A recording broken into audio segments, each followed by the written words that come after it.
Bismillahirrahmanirrahim. Halo, Assalamualaikum warahmatullahi wabarakatuh, soleh-solehah. Selamat pagi.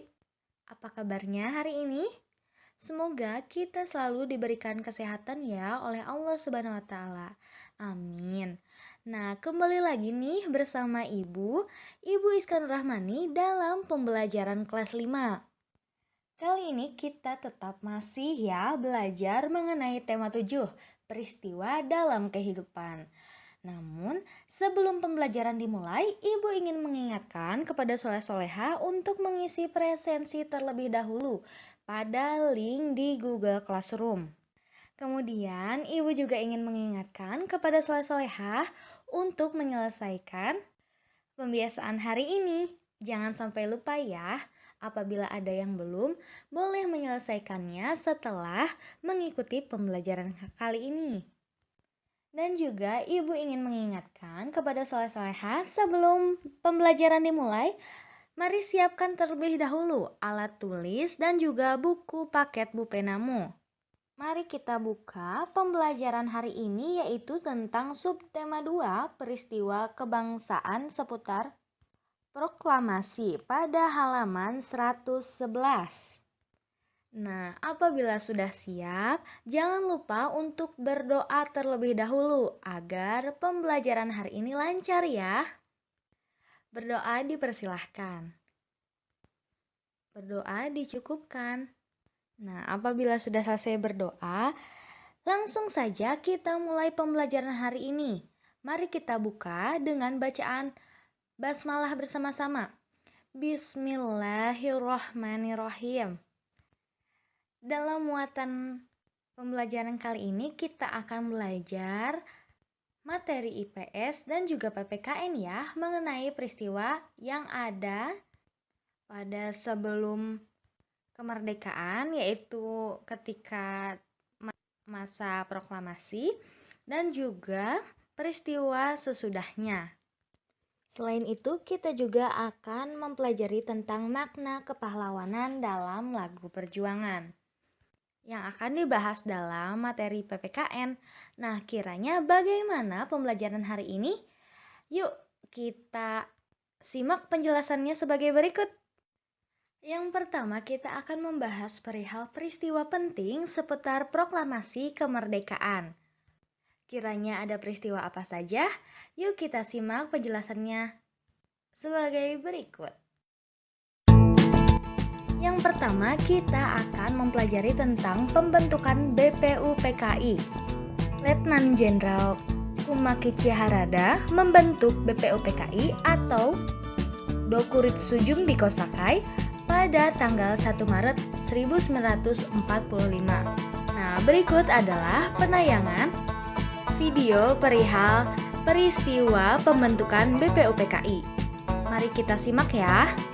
BPUPKI merupakan badan penyelidik usaha-usaha persiapan kemerdekaan Indonesia yang dibentuk oleh pemerintahan Jepang.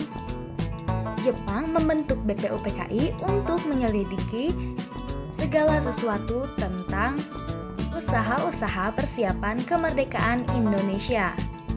Tugas BPUPKI adalah yang pertama, merancang dasar negara, menyusun rancangan undang-undang dasar, mempersiapkan kemerdekaan Indonesia, dan menyusun rancangan filsafah negara.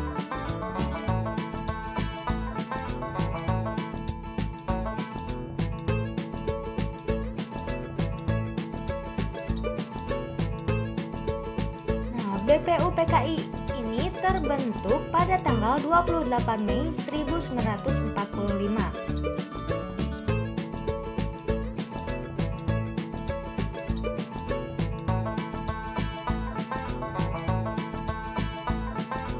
Beranggotakan 65 orang, BPUPKI diketuai oleh Dr. Rajiman Widyodiningrat dan wakilnya adalah Ichibangase Yoshio dari Jepang dan Panji Suroso.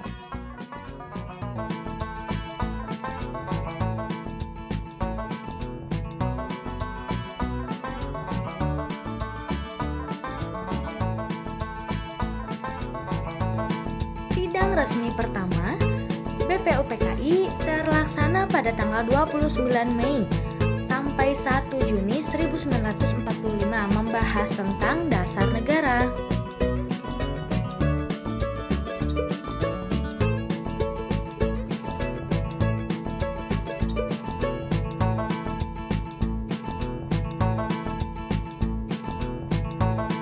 BPUPKI sendiri mengadakan sidang tidak resmi, yaitu sidang yang dilaksanakan pada masa reses atau masa istirahat dari kegiatan persidangan.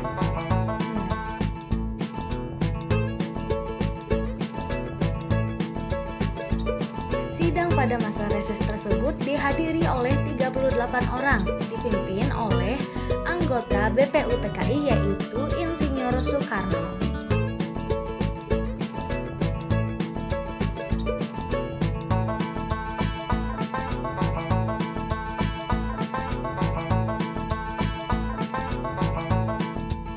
Sidang resmi kedua selanjutnya pada tanggal 10 sampai 17 Juli tahun 1945 membahas rancangan Undang-Undang Dasar.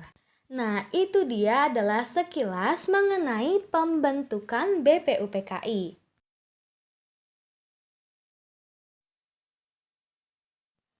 Kemudian BPUPKI dibubarkan pada tanggal 7 Agustus tahun 1945 dan digantikan oleh PPKI atau Dokuritsu Junbi Inkai yang diketuai oleh Soekarno. PPKI ini mengesahkan Pancasila sebagai dasar negara pada tanggal 18 Agustus 1945. Kemudian masuklah pada proses pembentukan NKRI. Pasca dibubarkannya BPUPKI pada tanggal 7 Agustus, dibentuklah Panitia Persiapan Kemerdekaan Indonesia atau disebut dengan PPKI. PPKI ini diketuai oleh Insinyur Soekarno dan memiliki beberapa tugas utama, yaitu diantaranya adalah yang pertama, meresmikan pembukaan dan batang tubuh Undang-Undang Dasar 1945. Yang kedua, melanjutkan hasil kerja BPUPKI serta mempersiapkan segala sesuatu yang berhubungan dengan masalah ketatanegaraan bagi negara baru, yaitu Indonesia. Namun ketika pada masa persiapan tersebut, terdengar kabar bahwa adanya pengeboman di kota Hiroshima pada tanggal 6 Agustus 1945 dan Nagasaki pada tanggal 9 Agustus 1945. Hal tersebut menyebabkan Jepang mengalami kekalahan dan pemerintah Jepang di Indonesia mengalami kekosongan. Mendengar kabar tersebut, golongan muda mendesak untuk segera melaksanakan proklamasi kemerdekaan Indonesia. Namun ternyata golongan tua menolak dengan adanya alasan proklamasi harus dipersiapkan dengan matang dan menunggu hasil adanya PPKI.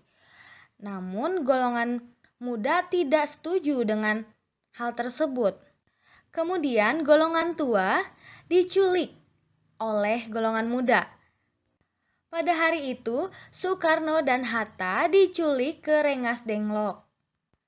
Hal tersebut bertujuan agar Soekarno dan Hatta tetap fokus dan tidak terpengaruh dengan hasutan Jepang untuk mempersiapkan kemerdekaan. Nah, peristiwa tersebut dikenal dengan peristiwa Rengas Dengklok.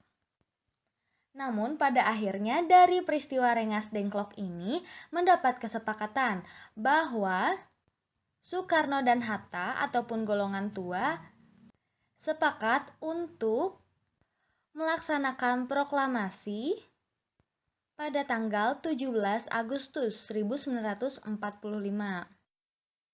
Nah, namun pada pembentukannya NKRI, tentu PPKI tetap menjalankan tugas-tugasnya ya, dan menggelar beberapa sidang, yaitu diantaranya pada tanggal 18 Agustus tahun 1945, PPKI menetapkan dan mengesahkan Undang-Undang Dasar 1945. dan memilih dan mengangkat Insinyur Soekarno dan Muhammad Hatta sebagai Presiden dan Wakil Presiden Indonesia. Kemudian pada sidang tanggal 19 Agustus, membentuk 12 kementerian dan 4 menteri negara, serta membagi wilayah Indonesia menjadi 8 provinsi, diantaranya adalah Sumatera, Jawa Barat, Jawa Tengah, Jawa Timur, Sunda Kecil, Maluku, Sulawesi, dan Borneo, yang dipimpin oleh seorang gubernur. Setelah itu diadakannya sidang pada tanggal 22 Agustus tahun 1945 untuk membentuk Komite Nasional Indonesia, pusat yang disebut dengan KNPI sebagai pembantu presiden, sebelum lembaga-lembaga negara sesuai dengan Undang-Undang Dasar 1945 terbentuk secara resmi, serta membentuk 3 badan sebagai wadah perjuangan, yaitu Komite Nasional Indonesia atau KNI, Partai Nasional Indonesia atau PNI, dan Badan Keamanan Rakyat yang disingkat dengan BKR, yang memiliki tugas menjaga keamanan dan ketertiban umum di bawah koordinasi KNI. Nah, itu dia adalah upaya yang dilakukan oleh PPKI dalam proses pembentukannya NKRI. Sungguh sangat luar biasa ya usaha para pejuang untuk memperjuangkan kemerdekaan Indonesia dan membentuk NKRI.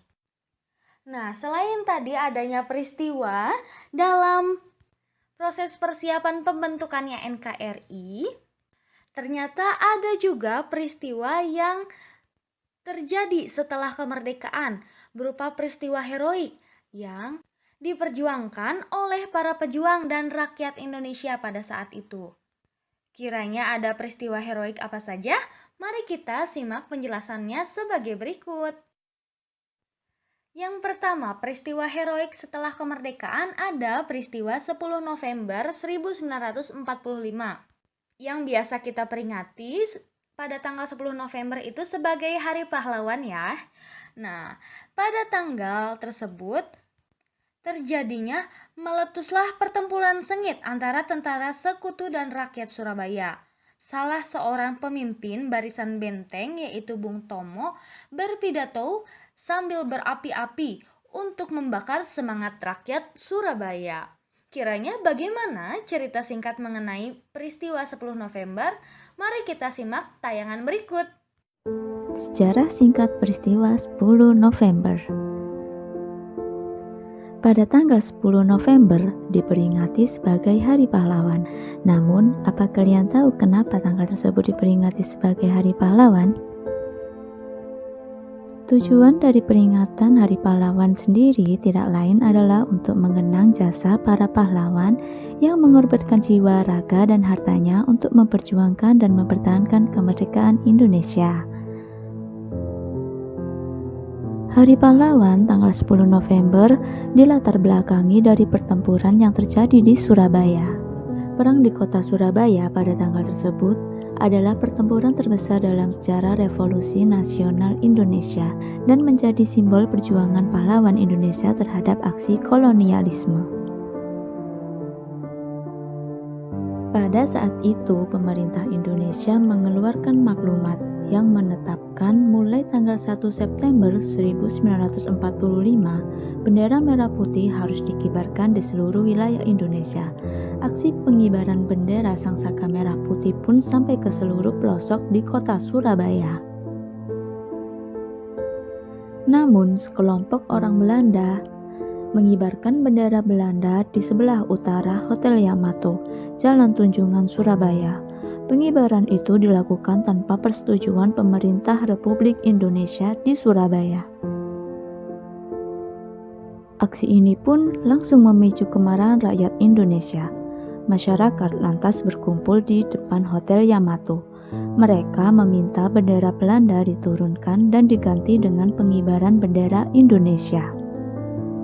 Sejumlah pemuda tak tinggal diam. Dengan berani mereka menaiki Hotel Yamato dan merobek warna biru pada bendera Belanda, sehingga hanya menyisakan warna merah putih warna bendera Indonesia. Peristiwa di Hotel Yamato tersebut membuat hubungan Inggris dan Indonesia semakin memanas. Akhirnya Jenderal D.C. Houghton meminta Presiden Soekarno untuk meredakan situasi. Pada tanggal 29 Oktober 1945, perwakilan Indonesia pun menandatangani perjanjian gencatan senjata. Setelah gencatan senjata antara pihak Indonesia dan pihak tentara Inggris ditandatangani, keadaan berangsur-angsur mereda. Hanya bentrokan-bentrokan kecil saja. Namun, bentrokan-bentrokan senjata di Surabaya memuncak dengan terbunuhnya Jenderal Malabi, pimpinan tentara Inggris. Tak hanya itu, mobil yang ditumpangi Malabi juga meledak karena granat, sehingga jenazahnya sulit dikenali. Kematian Malabi tersebut memicu kemarahan besar tentara Inggris. Pengganti Malabi pun mengeluarkan ultimatum agar rakyat Indonesia yang bersenjata melapor, meletakkan senjata, dan menyerahkan diri.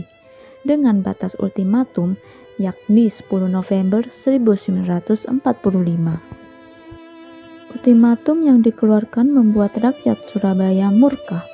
Pada 10 November 1945, pertempuran besar terjadi di Surabaya.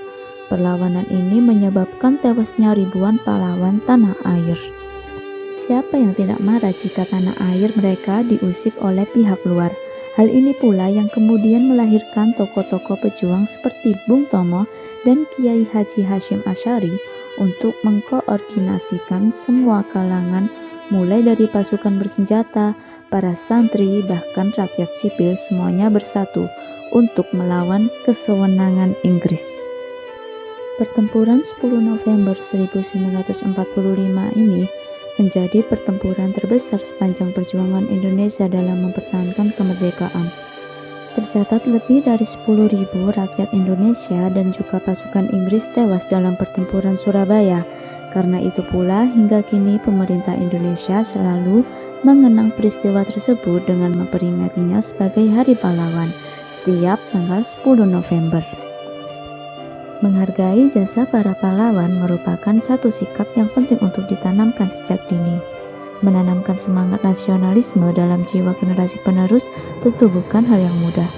Setidaknya, kita menjadi pahlawan bagi diri kita sendiri dengan terus berjuang, bekerja, dan berkarya. Demikian secara singkat peristiwa 10 November. Selanjutnya ada peristiwa heroik setelah kemerdekaan, yaitu Pertempuran Ambarawa. Pertempuran Ambarawa terjadi pada tanggal 20 November sampai dengan 15 Desember tahun 1945 di Ambarawa, Jawa Tengah. Nah, bagaimana peristiwa tersebut terjadi? Mari kita simak penjelasannya pada video berikut.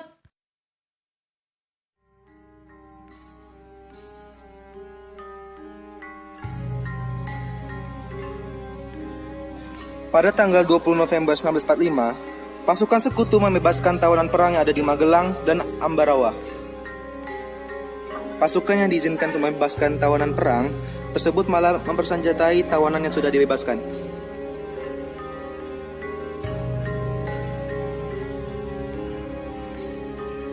Pemimpin kedua pihak melakukan perjanjian untuk mencegah konflik. Pihak RI dipimpin oleh Insinyur Soekarno dan pihak sekutu dengan Brigadir Jenderal Battle. Perjanjian tersebut menghasilkan kesepakatan yaitu: pertama, pembebasan lalu lintas di Jalan Ambarawa, Magelang bagi kedua pihak. Kedua, pihak sekutu menempatkan pasukan di Magelang. Yang ketiga, pembatasan dilakukan terhadap jumlah pasukan dari pihak sekutu. Dan yang keempat, pihak sekutu tidak mengakui aktivitas badan-badan yang dibawanya.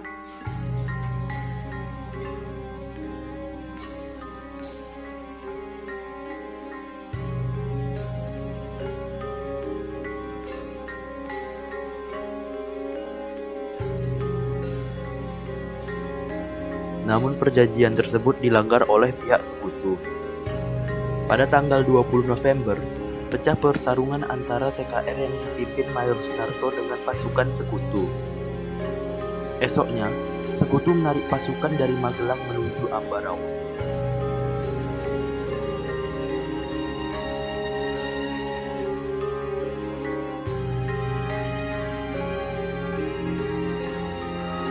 Perang berlanjut hingga ke perkotaan. Pasukan TKR bertahan di pemakaman Belanda. Pasukan tersebut membentuk formasi di jalur kereta api yang di saat itu membelah Ambarawa. Pasukan tersebut merupakan gabungan dari berbagai wilayah seperti Salatiga dan Boyolali. Pasukan TKR dari arah Magelang melancarkan serangan di tanggal 21 November 1945. Pasukan dipimpin Imam Androkni bernama Divisi 5 berhasil memundurkan sekutu di Desa Pingit.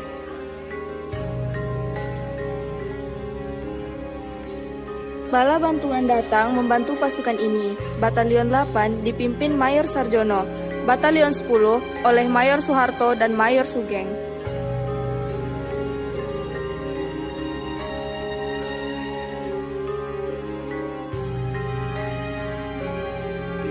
Meskipun pasukan sekutu terkepung, tetap ada perlawanan.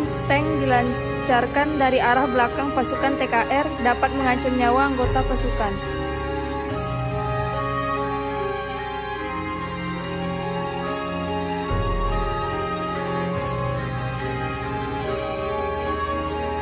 Pasukan TKR terpaksa mundur ke daerah Bedono. Untungnya, pasukan TKR mendapat bantuan dari Racing 2, terdiri dari Batalion Polisi, dipimpin oleh Oni Sastroatmojo dan Batalion Yogya.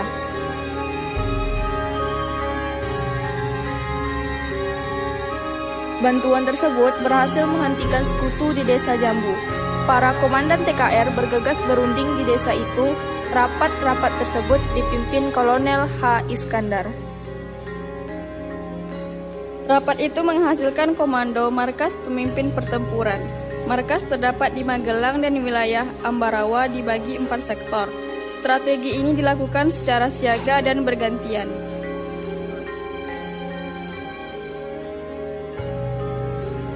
Pada serangan 26 November, Letkol Isdiman gugur dan digantikan oleh Kolonel Sudirman dari Divisi 5. Situasi saat itu menguntungkan pasukan TKR. Puncak pertarungan terjadi pada tanggal 12 Desember, di mana tiap pasukan TKR bergerak menuju pos sesuai komando. Dalam setengah jam, pasukan TKR berhasil mengepung pasukan sekutu di kota.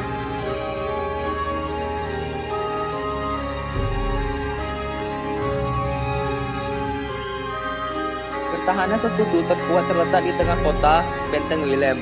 Kota Ambarawa dikepung oleh TKR selama 4 hari 4 malam. Sekutu-sekutu semakin terdesak dan berusaha mundur dari medan tempur.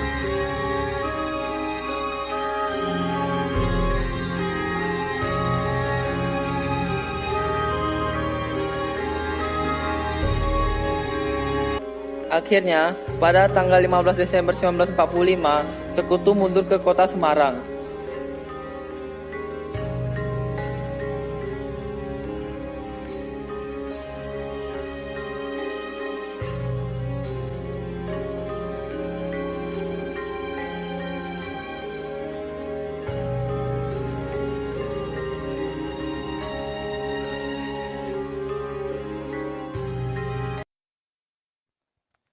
Selanjutnya ada peristiwa heroik Bandung Lautan Api. Sebelum ditinggalkan, Bandung Selatan dibumi hanguskan atau dibakar agar tidak dapat dipakai oleh musuh.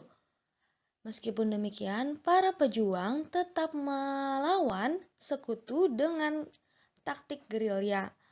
Peristiwa tersebut pun dikenal dengan nama Bandung Lautan Api. Bagaimana ceritanya? Mari kita simak penjelasannya berikut. Bandung Lautan Api. 12 Oktober 1945, tentara sekutu datang ke Bandung untuk melucuti tentara Jepang dan membebaskan tawanan Eropa. Pada tanggal 21 November 1945, tentara Indonesia menyerang sekutu di Hotel Savoy Hoffman dan Hotel Pringer 24 November 1945. Akibat dari serangan itu, Kolonel McD memberikan ultimatum agar Bandung Utara disterilkan dari penduduk. Ultimatum tersebut tidak digubris. Bandung Utara berhasil dipertahankan oleh Republik Indonesia. 25 November 1945, Bandung dilanda banjir. Kondisi tersebut dimanfaatkan pasukan Sekutu untuk masuk dan terus menekan tentara Indonesia. Pesawat Inggris menjatuhkan bom ke Lengkong Besar dan Cicadas. Pertempuran terjadi di sejumlah daerah.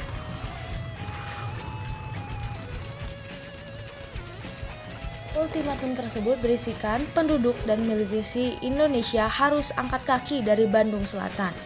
Pada tanggal 23 Maret 1946, Kolonel McDill mengeluarkan ultimatum tersebut. Namun, ultimatum tersebut ditolak oleh Tentara Republik Indonesia. Agar tidak adanya pertumpahan darah, Sultan Syahrir menyarankan untuk tetap taat pada ultimatum tersebut. Kemudian Nasution mematuhi perintah dari Sultan Syahrir, Bandung akan dikosongkan. Tapi, agar Sekutu tidak mendapatkan apapun, maka kota Bandung dibumi hanguskan. Bumi hangus Bandung rencananya dimulai pada tanggal 24 Maret 1945 dini hari. Namun, dimulai pada tanggal 23 Maret 1946 pukul 21 pembakaran sudah dimulai. Bank Rakyat adalah gedung yang pertama kali dibumi hanguskan. Diikuti sekitar Bancai, Cicadas, Braga, dan Tegalga.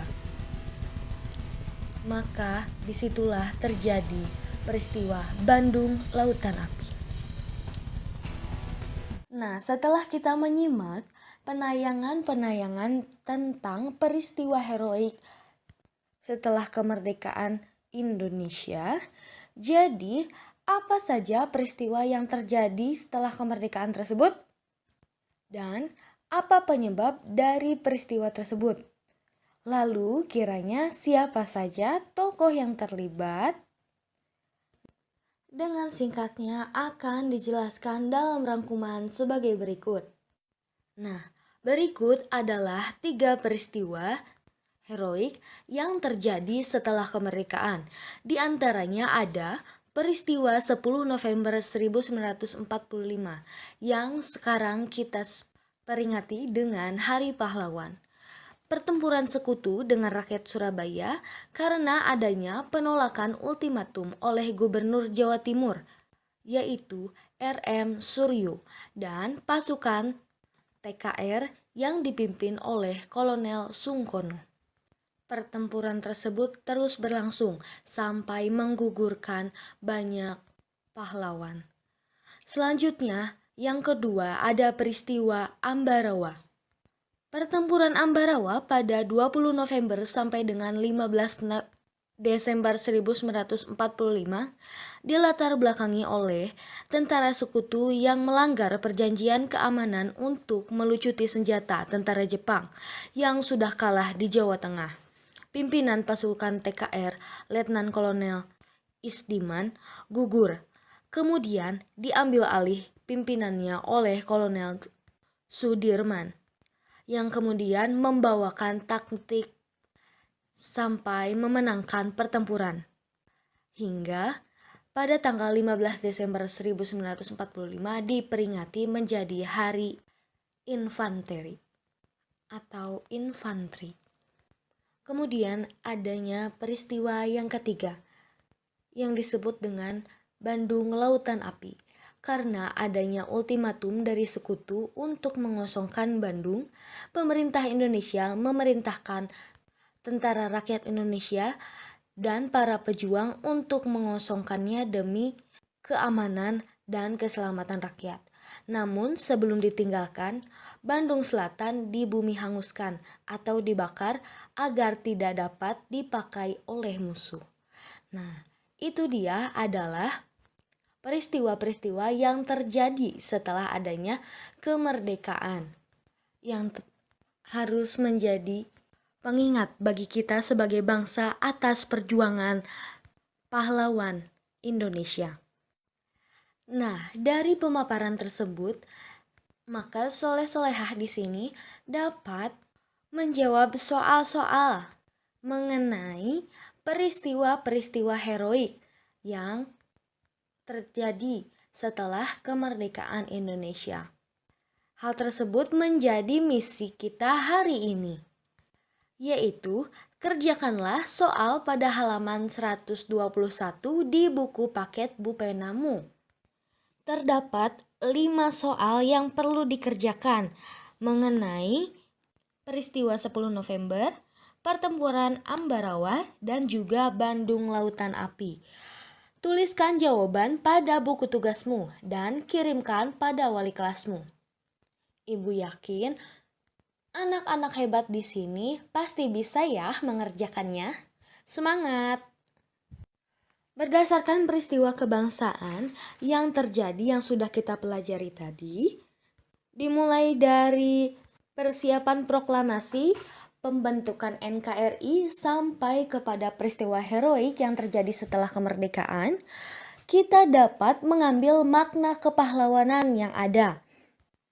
Kemerdekaan yang diperoleh bangsa Indonesia merupakan hasil perjuangan para pahlawan. Oleh sebab itu, kita harus menghormati dan menghargai jasa-jasa mereka. Salah satu upaya menghormati dan menghargai jasa para pahlawan adalah dengan menyanyikan serta memahami lagu-lagu perjuangan. Setiap lagu perjuangan memiliki makna penggambarannya sendiri. Nah, apa itu makna kepahlawanan dalam lagu perjuangan? Mari kita simak penjelasannya berikut. Setiap lagu perjuangan memiliki makna yang menggambarkan sikap kepahlawanan para pejuang dalam meraih kemerdekaan. Salah satunya adalah lagu syukur. Perhatikan cuplikan syair lagu syukur di samping. Lagu syukur ciptaan dari H. Mutahar. Liriknya berisi, dari yakinku teguh, cinta ikhlasku penuh, akan jasa usaha pahlawanku yang baka, Indonesia merdeka, syukur aku hanjukan ke bawah duli tuan. Itulah kiranya lirik dari lagu syukur. Syair lagu syukur tersebut menceritakan perjuangan para pahlawan dengan berani dan gigih mengusir para penjajah untuk merebut kemerdekaan Indonesia. Oleh sebab itu, sebagai generasi penerus bangsa, kita harus bersyukur dan mengenang jasa pahlawan. Kita dapat meneruskan dan menghargai perjuangan para pahlawan dengan mengisi kemerdekaan dengan semangat persatuan. Nah, itu dia kiranya pembelajaran hari ini. Kita sudah mempelajari mengenai peristiwa-peristiwa yang terjadi pada persiapan proklamasi sampai ke kemerdekaan, pembentukan NKRI, peristiwa heroik yang terjadi setelah kemerdekaan, serta mengetahui makna kepahlawanan yang ada pada lagu perjuangan. Nah, itu adalah peristiwa yang perlu diingat oleh kita sebagai bangsa dan harus mengingat juga jasa dari perjuangan yang telah dilakukan oleh para pahlawan. Dari kisah peristiwa tersebut kita dapat mengambil pesan atas semangat persatuan bangsa Indonesia untuk memperjuangkan kemerdekaan. Maka dari itu kita harus meneruskan dan menghargai perjuangan para pahlawan dengan tetap menjaga persatuan, mengisi kemerdekaan, dan sebagai siswa kita harus terus belajar dengan sungguh-sungguh agar dapat menjadi bangsa Indonesia yang cerdas dan membanggakan. Nah, itu dia pembelajaran hari ini. Semoga soleh-solehah dapat memahaminya ya. Jangan pernah merasa puas dan harus tetap semangat belajarnya. Jangan lupa untuk mengerjakan tugasnya ya. Sekian penjelasan hari ini. Terima kasih kepada anak-anak hebat yang telah mengikuti pembelajaran sampai dengan akhir. Mohon maaf jika ada kekurangan. Wabillahi taufiq wal hidayah. Wassalamualaikum warahmatullahi wabarakatuh. Sampai berjumpa lagi di pertemuan selanjutnya.